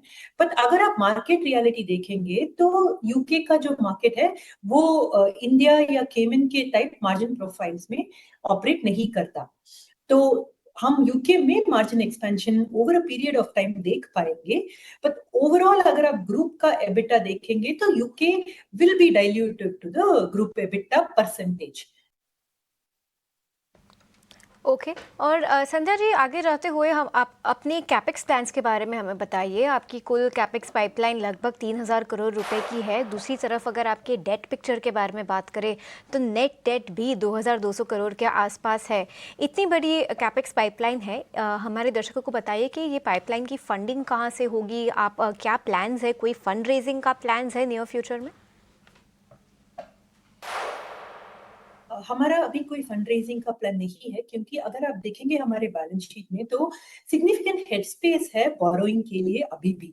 इवन दो हम जिस कैपेक्स रेशियो आप कैपेक्स का आप देख रहे हैं, despite borrowing that also we will still be very comfortable in terms of our leverage ratios. इसलिए हमारा सारा एक्सपेंशन हम डेट से ही फंड करेंगे। एक और चीज पे मैं अटेंशन ड्रॉ करना चाहती हूँ कि जैसे हमने ये प्रोजेक्ट के फाइनेंसिंग ऑर्गेनाइज किए हैं, बैंक्स के साथ प्रोजेक्ट फाइनेंसिंग स्ट्रक्चर्स पे ऑर्गेनाइज किए हैं, तो they have a very long repayment cycle with a balloon repayment structure. So हमारा ये मानना है कि हम अपने प्रोजेक्ट के कैश फ्लो से ही इन रीपेमेंट्स को फंड कर सकते हैं और हमें और फंड रेजिंग करने की जरूरत नहीं है। बिल्कुल। संध्या जी, हमने आपके इंटीग्रेटेड केयर बिजनेस में इस बार साल दर साल आधार पे, सालाना आधार पर हमने अच्छी खासी ग्रोथ देखी। 117% की ग्रोथ वहां पे देखने को मिली है। इस सेगमेंट के लॉन्ग टर्म विजन के बारे में थोड़ा बताइए, और ये भी बताइए कि जो ग्रुप का टोटल रेवेन्यू है उसमें FY23 की, अगर FY30 की अगर हम बात करें, वित्त वर्ष 2030 की अगर हम बात करें, तो उसमें कितना कंट्रीब्यूशन आपके इस इंटीग्रेटेड केयर बिजनेस से यानी NHIC और NHIL से आने वाला है? अगर आप हमारा इंटीग्रेटेड केयर बिजनेस देखेंगे तो उसमें दो पार्ट्स हैं। एक तो हमारा क्लिनिक बिजनेस है जो प्राइमरी केयर का बिजनेस है, जहां पे हमारा ये मानना है कि हमको जहां पे हमारे कस्टमर्स हैं, अगर हम उनके पास क्लिनिक्स और फैसिलिटीज प्रोवाइड करेंगे तो वो केयर को मोर टाइमली अवेल करेंगे और उसकी वजह से हम उनको और हेल्दी आउटकम्स दे सकते हैं। आपने हमारा अनाउंसमेंट देखा होगा, हमने ये पार्ट इंटीग्रेटेड केयर से डीमर्ज करके हमारे मेन बिजनेस के साथ ही मर्ज कर दिया है, क्योंकि हमारा ये मानना है कि ये एक कॉन्टिन्यूम ऑफ केयर है और हम end to end health care services larger share of wallet में पार्टिसिपेट करके at the same time health outcomes deliver कर सकते हैं। तो उसका जो ग्रोथ और परफॉर्मेंस है वो आप मेन बिजनेस के साथ ही देख पाएंगे आगे चलते चलते, जैसे डीमर्जर हमारा इफेक्ट होगा। तो बहुत शुक्रिया संध्या जी आज जुड़ने के लिए, और तमाम चीज़ों पर आपने डिटेल दी, अपने कंपनी के नतीजों के बारे में बताया, आउटलुक भी आपने बड़े अच्छे से समझाया, उसके लिए बहुत शुक्रिया समय देने के लिए। चलिए आगे बढ़ते हैं। एक राय इस कंपनी के ऊपर, नारायण हृदयालय के ऊपर लेते हैं हम विवेक जी से। कंपनी के नतीजा है, उसके बाद कंपनी के जो मैनेजमेंट से हमने बात की है उसमें वो काफ़ी पॉजिटिव साउंड कर रहे हैं आउटलुक को लेकर। क्या फंडामेंटल राय बनती है इस पर्टिकुलर कंपनी के ऊपर विवेक आपकी? देखिए, ये कंपनी ले लो या फिर जितनी भी लार्ज हॉस्पिटल चेन्स है भारत में, मैं अगर आपको गिनाऊं तो अपोलो, मैक्स, फोर्टिस, NH मतलब नारायण हृदयालय, कृष्णा इंस्टीट्यूट भी एक हद तक, और रेनबो चिल्ड्रन भी एक हद तक, इसका आप एक पोर्टफोलियो बना के रख लो। और देखिए 10-15 साल में आप देखोगे कि सबसे ज्यादा रिटर्न्स आपको देके निकलेगा, क्योंकि हॉस्पिटल एक ऐसा सेगमेंट, और इस बजट में भी हमने देखा था कि सरकार का पूरा फोकस है हेल्थ केयर इंडस्ट्री पे। और मुझे लगता है कि जितनी भी 4-5 जो कंपनीज मैंने बोली लार्ज कैप हॉस्पिटल चेन्स, ये सारी बहुत अच्छे करने वाली है। तो डेफिनेटली मैं पॉजिटिव हूँ पूरे के पूरे सेक्टर पे और NH पे भी।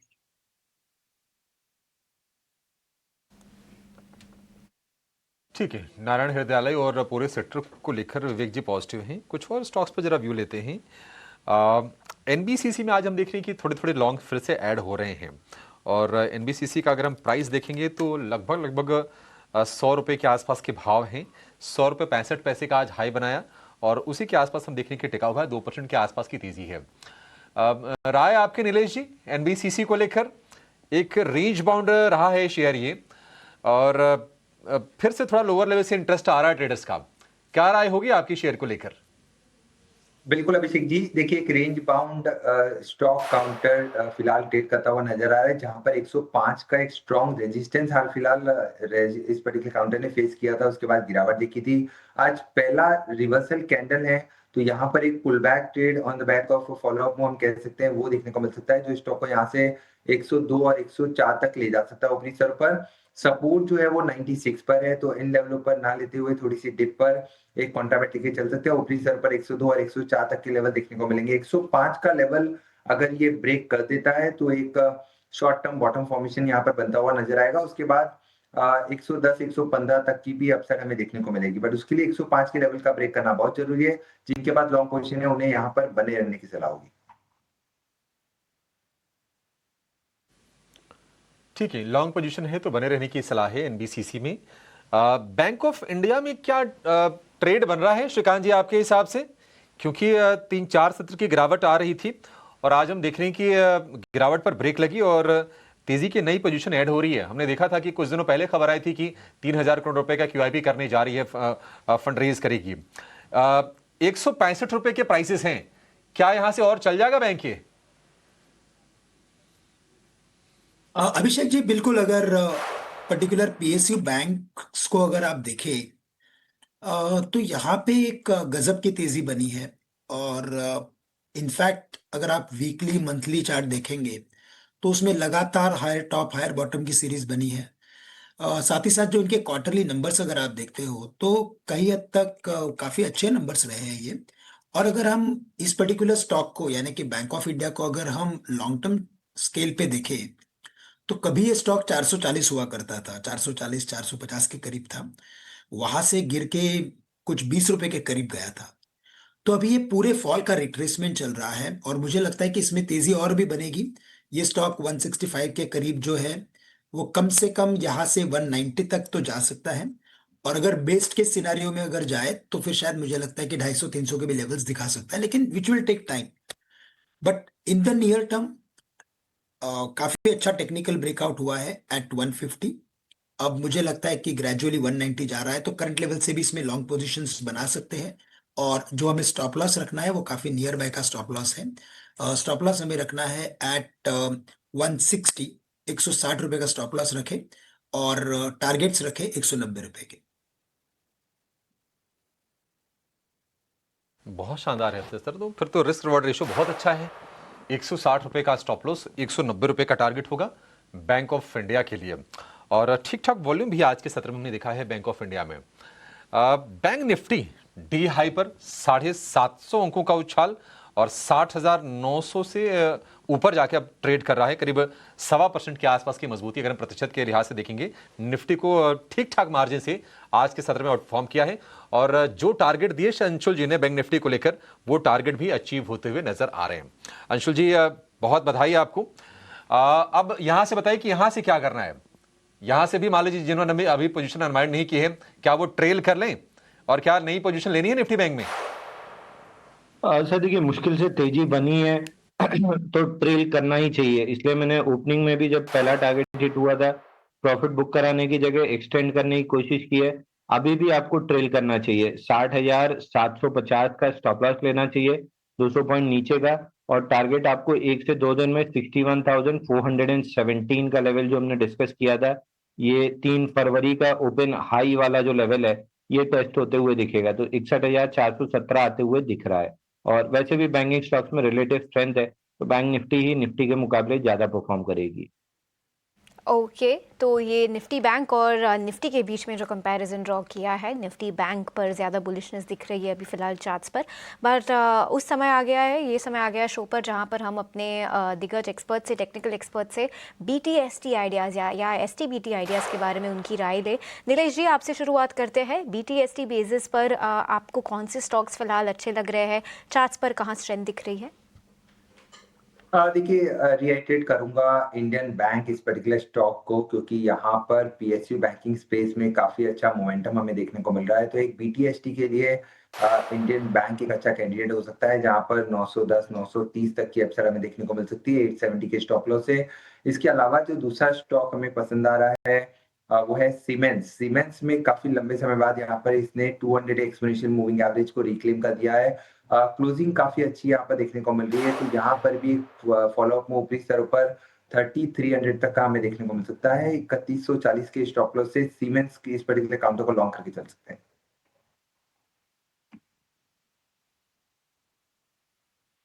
तो सीमेंस और इंडियन बैंक नीलेश जी को पसंद आ रहा है। अंशुल जी, आपकी राय बताइए, एसटीबीटी बेसिस या बीटीएसटी बेसिस पर आपको कौन से स्टॉक्स चार्ट्स पर काफी मजबूत लग रहे हैं?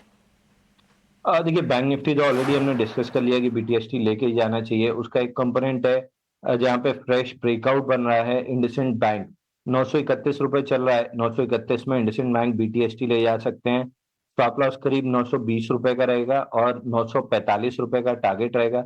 दूसरा, आज एक ग्रुप है जिसमें काफी अच्छी बाइंग देखने के लिए मिल रही है, वो है अदानी ग्रुप। तो फ्लैगशिप कंपनी अदानी एंटरप्राइज, यहाँ पे भी बीटीएसटी करके जा सकते हैं। 2184 पे 2150 का स्टॉप लॉस रहेगा और 2225 का टारगेट रहेगा। तो अदानी एंटरप्राइज, इंडसइंड बैंक दोनों को बीटीएसटी करके जा सकते हैं। तो अदानी एंटरप्राइजेज, इंडसइंड बैंक यहाँ पर है। अंशुल जी की फोकस यहाँ पर है, बायस भी यहाँ पर है और काफ़ी स्ट्रेंथ दिख रहा है चार्ट्स पर यहाँ पर। आखिर में बात कर लेते हैं, श्रीकांत जी आपके पिक्स बताइए, बीटीएसटी बेसिस पर चार्ट्स पर कौन से स्टॉक्स अच्छे लग रहे हैं फिलहाल? बिल्कुल। तो देखिए, मुझे लग रहा है कि यहाँ पे बजाज फिनसर्व ये एक स्टॉक है कि जिसमें एक कंसोलिडेशन बन रहा था, उसके बाद का इसका ब्रेकआउट है और काफी अच्छे एवरेजेस का कन्वर्जेंस भी देखने मिल रहा है। ग्रेजुअली हमें लगता है कि यानी कि 1 या 2 दिन में, जैसे हम लोग बीटीएसटी का ट्रेड ले रहे हैं, हमें लगता है कि कल तक इसमें जो लेवल्स एक्सपेक्टेड है वो 2080 2090 के एक्सपेक्टेड है। यहाँ पे जो हमें स्टॉप लॉस रखना है वो हम रखेंगे एट 2035। तो 2035 के स्टॉप लॉस के साथ 2090 के टारगेट्स के लिए बजाज फिनसर्व को लॉन्ग किया जा सकता है। बिल्कुल, तो ये श्रीकांत जी की तरफ से बजाज फिनसर्व की कॉल। 2033 का आपको रखना है स्टॉप लॉस, 2090 के रखने हैं आपको टारगेट, और बीटीएसटी की ये कॉल आपकी स्क्रीन पर आ गई है। 2090 का टारगेट कर दिया श्रीकांत जी ने, उसको हम एडिट करके अभी आपकी स्क्रीन पर ला देंगे। चलिए, तो बीटीएसटी एसटीबीटी के आइडियाज तो तमाम हो गए, लेकिन जब बात अभी बैंक ऑफ इंडिया की हो रही थी तो एक स्टॉक जो है वो नजर पे आया, वो है सिटी यूनियन बैंक का। और आप देखेंगे तो आज बड़े वॉल्यूम के साथ गिरावट हो रही है, 3% के आसपास शेयर ये टूटा हुआ है। प्राइवेट बैंकिंग सेक्टर का शेयर है। रिटर्न्स भी अगर आप देखें तो पिछले एक हफ्ते के अंदर ही 6% के आसपास की कमजोरी दिखा चुका है, आज भी 3% नीचे है। एक राय लेते हैं इसके ऊपर हम नीलेश जी से। नीलेश जी, जरा एक बार चेक कीजिए, सिटी यूनियन बैंक क्या राय बनती है, क्या शॉर्ट्स के कुछ मौके बनते हैं क्या यहाँ पर? बिल्कुल ठीक कहा आपने। देखिए, एक फ्रेश ब्रेकडाउन हमें यहाँ पर देखने को मिल रहा है। काउंटर में गिरावट और गहरा सकती है, हालांकि ये फ्यूचर्स में तो नहीं है, बट किसी के पास लॉन्ग पोजीशन है तो उन्हें एग्जिट करने की सलाह होगी, क्योंकि जिस हिसाब से, जिस इंटेंसिटी से ब्रेकडाउन हमें देखने को मिल रहा है, जहाँ पर वॉल्यूम्स भी काफी ज्यादा है, तो यहाँ पर निचले स्तरों पर 265 260 तक के लेवल हमें देखने को मिल सकते हैं। तो कोई भी पुल बैक अगर मिलता है तो वहां पर एग्जिट करने की सलाह होगी। जब तक 290 के ऊपर सस्टेन नहीं करता है तब तक यहाँ पर सेल ऑन राइज का स्ट्रक्चर है और उछाल पर निकाली करने की सलाह होगी। बिल्कुल, सो सेल ऑन राइज का स्ट्रक्चर है अभी फिलहाल के लिए तो सिटी यूनियन बैंक पर ये राय आपको मिलती हुई। अच्छा, ईएमएस शेयरों की अगर बात करें ना, तो उसमें डिक्सन टेक में आज 3% की तेजी देखने को मिल रही है। अंबर तो काफी तेजी दिखाई चुका है, केन्स में भी तेजी दिखी है, डिक्सन टेक में भी तेजी दिखी थी, और आज जो है वो 3% एक्सटेंड होती हुई दिख रही है तेजी। 3% की तेजी आज दिख रही है और ठीक ठाक वॉल्यूम के साथ कारोबार हो रहा है। एक राय लेते हैं अंशुल जी से। अंशुल जी ने डिक्सन पर पहले भी राय दी है। अंशुल जी, क्या राय अब बनती है डिक्सन के ऊपर? 3% बढ़ गया आज। 50 डे मूविंग एवरेज 12,043 पे 12,043, यहाँ तक आराम से बाउंस बैक कर सकता है। आज स्टॉक ओपन लो की फॉर्मेशन के साथ 10-20 डे मूविंग एवरेज से चला है, तो logical target 50 day moving average 12,043 बनता है, और अगर उसके ऊपर निकलते हैं तो फिर ये एक्सटेंशन और 400-500 रुपए जाएगा। But being a major resistance हम पहला टारगेट 12,043 पकड़ेंगे, जो 50 डे मूविंग एवरेज है। ओके, तो ये थी डिक्सन टेक पर राय। श्रीकांत जी, आपसे इंजीनियर्स इंडिया के बारे में राय लेनी है। अगर आप ये स्टॉक चार्ट्स पर ट्रैक करते हैं, फ्राइडे जो हमने स्टॉक रिएक्शन देखा था, मजबूत अर्निंग्स के दम पर ये स्टॉक 15 से 18% ऊपर था। आज एक बार फिर से 12% की उछाल देख रहे हैं हम इंजीनियर्स इंडिया लिमिटेड पर। चार्ट्स पर आपकी क्या राय है? क्या ये सिर्फ अर्निंग्स का रिएक्शन है जो 2-3 दिन में फिजल आउट हो जाएगा? क्या आप ये चार्ट्स पर फोरकास्ट करते हैं फिलहाल कि जो हमने ये अपटिक देखी है, जो एक्साइटमेंट है, उसके बाद काफ़ी भारी एक प्रॉफिट टेकिंग आने वाला है? और यदि ये होता है तो क्या ये बाय ऑन डिप्स अपॉर्चुनिटी हो सकती है ईआईएल के लिए? तो देखिए, वैसे अगर पीएसयूज की अगर बात करें तो काफी अच्छी तेजी पीएसयूज में ओवरऑल बनी है। सीपीएसई का इंडेक्स अगर आप देखें तो वहां पे लगातार तेजी बनी है, तो इसका मतलब है कि ओवरऑल ये पूरे सेक्टर में हलचल है। इस बार के नतीजे भी इसके अच्छे आए हैं और फॉलो अप बाइंग हमें देखने मिल रहा है। वॉल्यूम्स काफी एक्स्ट्रॉर्डिनरी है। टेक्निकली अगर देखा जाए तो पिछले 5 या 6 महीने के रेजिस्टेंस को इसने क्रॉस किया है। तो कई सारे कंडीशंस मीट हो रहे हैं और ये इंडिकेट कर रहे हैं कि ये स्टॉक ग्रेजुअली हमें लगता है कि 250 तक के लेवल्स दिखा सकता है। तो करंट लेवल से भी मैं तो कहूंगा कि इनफैक्ट इसमें अगर लॉन्ग की पोजीशन हो, अगर खरीदारी की इन्वेस्टमेंट्स की अगर पोजीशन हो तो उसमें बने रहें। अभी फिलहाल में अगर शॉर्ट टर्म में देखा जाए तो इसमें 213 रुपए 215 रुपए के करीब का ब्रेकआउट हुआ है। तो कोई करेक्शन अगर आता है तो 215 में और खरीदा जा सकता है, और अगर इसमें इन्वेस्टमेंट्स है तो इसमें बने रहें और टारगेट्स रखें 250 रुपए के। 250 प्रति शेयर का टारगेट दिया है इंजीनियर्स इंडिया के लिए श्रीकांत जी ने। नीलेश जी, हमें आपकी राय बताइए ओला इलेक्ट्रिक पर। Q3 के नतीजे काफ़ी कमज़ोर रहे हैं। स्टॉक ने आज फिर से एक बार एक बीटिंग देखी है, लेकिन ताज्जुब की बात यह है, जो एक ब्रोकरेज नोट हमने देखी है एमके के द्वारा आज सुबह, उन्होंने अपना रेटिंग तो कट किया ही है, उसके साथ साथ टारगेट प्राइस घटाकर 20 रुपये प्रति शेयर का टारगेट प्राइस बतलाते हैं।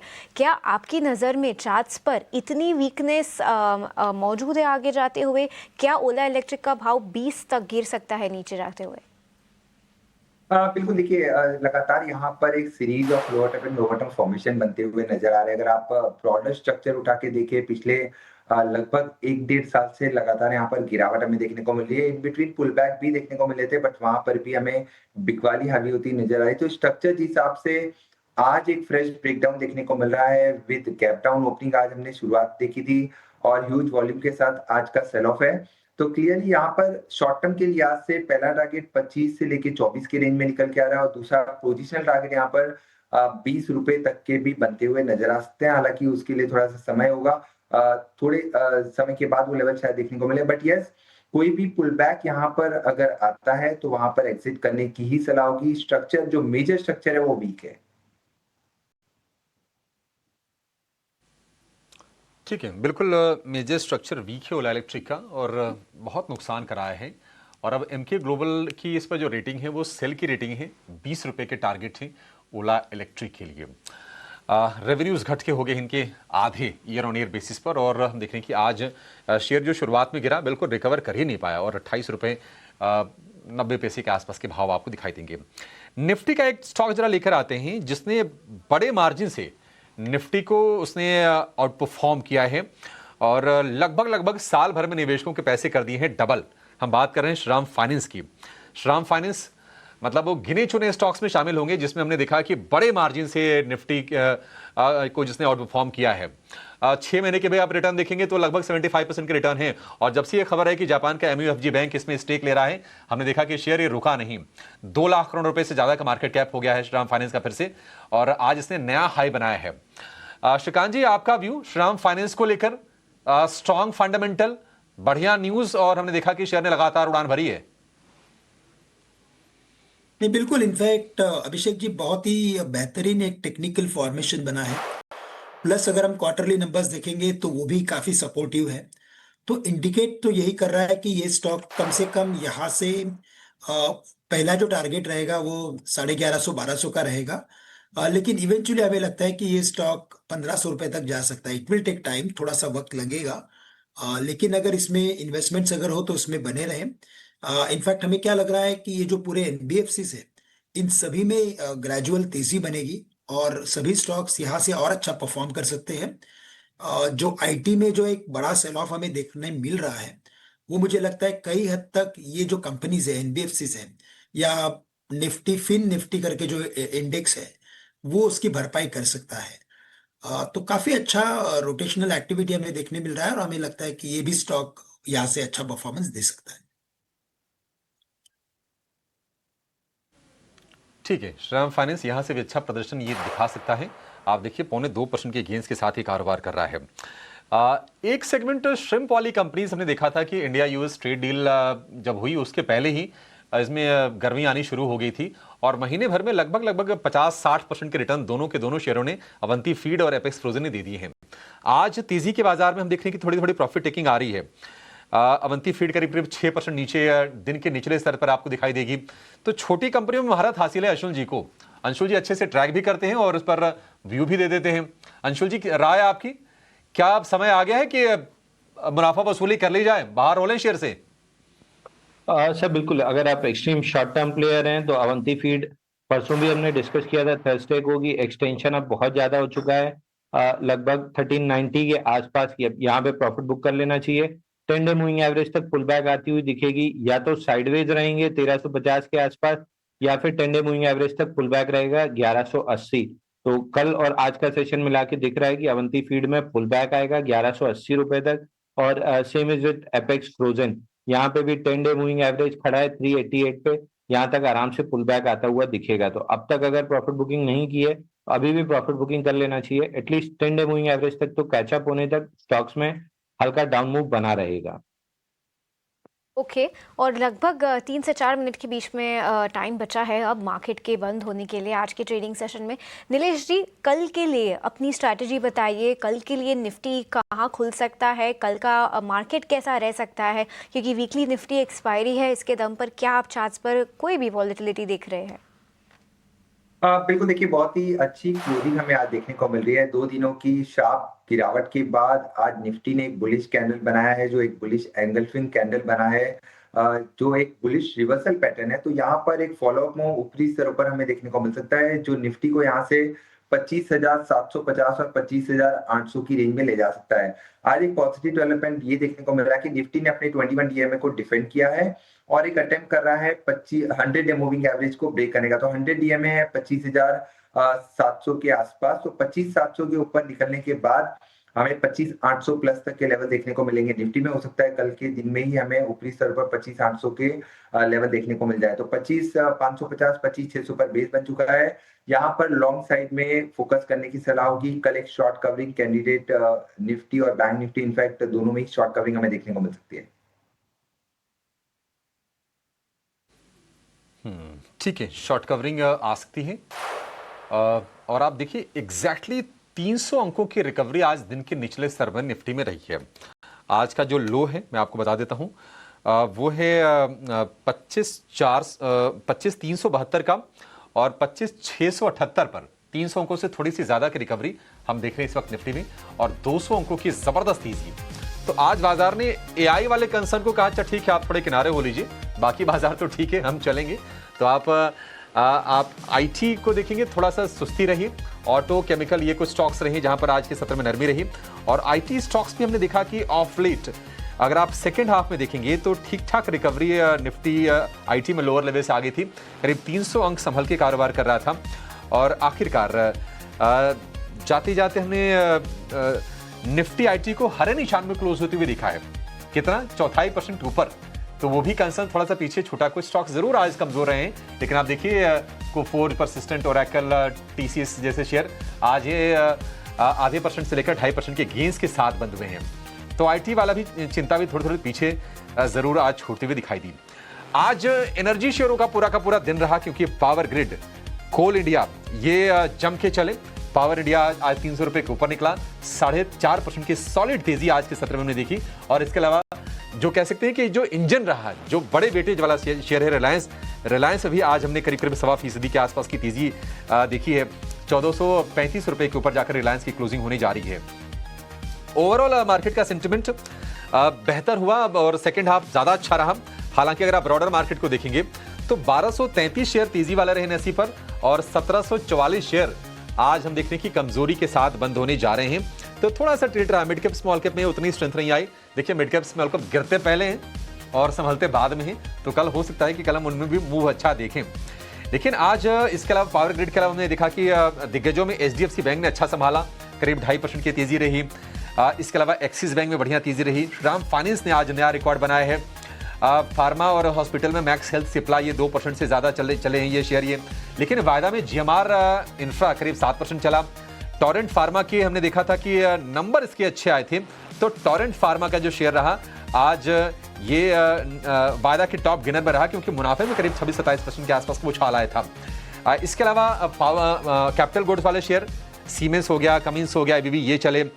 ईएमएस वाले शेयर में डिक्सन की अगुवाई में हमने देखा कि डिक्सन केनस्टेक ये सारे के सारे शेयर चलते दिखाई दिए। ये हीट मैप आपकी स्क्रीन पर करीब 15 शेयर कमजोरी पर बंद हुए हैं और 35 शेयरों में आज के सत्र में हमने तेजी देखी है। और ये निफ्टी का हीट मैप है सेक्टर वाइज। केमिकल, ऑटो और मीडिया को छोड़ सारे के सारे सेक्टर में आज के सत्र में हमने मजबूती देखी है। लेकिन अगर हम बड़े मूवर की बात करें तो आज हमने देखा कि ईआईएल में गजब की तेजी रही। हमने देखा था कि इसके नंबर्स अच्छे आए थे और 14% आज चला शेयर ये। हमने शुक्रवार को भी तेज रफ्तार से बढ़ते हुए देखा था, आज 230 रुपए के ऊपर निकल गया। और इसके अलावा रैलिस हो गया, जमुना ऑटो, नाटको, जी पावर, पावर ग्रिड, कुछ और शेयर है जहां पर 5 से लेकर हमने 8% के आसपास की रैली देखी है। चलिए इसके साथ इस शो को यहाँ पर समेटने का समय हो गया। अंशुल जी, श्रीकांत जी, नीलेश जी, आप तीनों का बहुत शुक्रिया आज समय देने के लिए और विस्तार से तमाम शेयरों पर अपने ट्रेडिंग व्यूज शेयर करने के लिए। फिलहाल इस शो को यहीं पर समेटेंगे। स्नेही को और मुझे आप दीजिए इजाजत। थोड़ी देर में ब्रेक के बाद हम आपकी कराएंगे कल की तैयारी। आपकी जाएगा नहीं। नमस्कार।